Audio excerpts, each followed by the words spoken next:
RMC, Charles Matin. Le choix d'Angèle. Angèle, tu as choisi de nous parler ce matin d'un fléau dont on parle peu, l'illettrisme chez les jeunes. Oui, parce qu'un rapport de l'Inspection générale de l'éducation, du sport et de la recherche vient d'être publié. Il est vraiment préoccupant.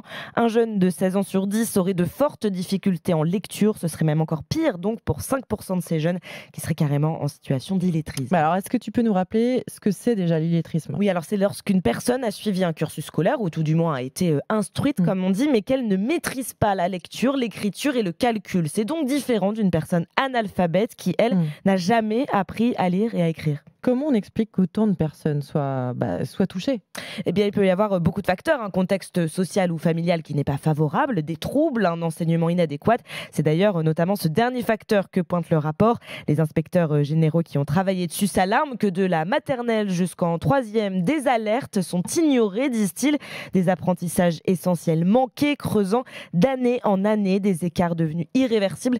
Et pour ces personnes, ensuite, tout s'enchaîne. Des difficultés dans les relations sociales, de la honte et surtout des difficultés dans le milieu du travail. Alors comment agir ? Quelles sont les solutions ? Il y en a. D'abord, alerter, puis tester par exemple les élèves, que les équipes enseignantes repèrent le plus possible les élèves en difficulté et les accompagnent de manière adéquate.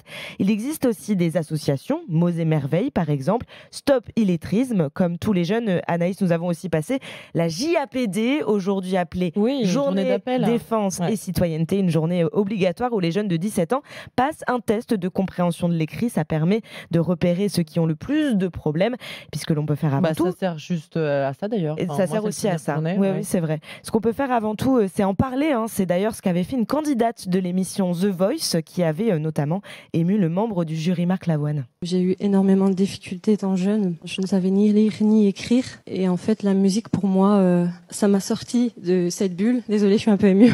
Vous rendez hommage à tous les gens en France et ailleurs qui apprennent aux gens à lire et à écrire. Les professeurs, dans les écoles. Et pour ceux qui n'ont pas la chance d'aller à l'école, il y a des gens dans ce pays qui s'occupent de lutter contre l'illettrisme et pour l'alphabétisation. Et aujourd'hui, vous pouvez vous défendre parce que vous avez appris ces bases, ces codes qui font de vous une femme d'une dignité absolue.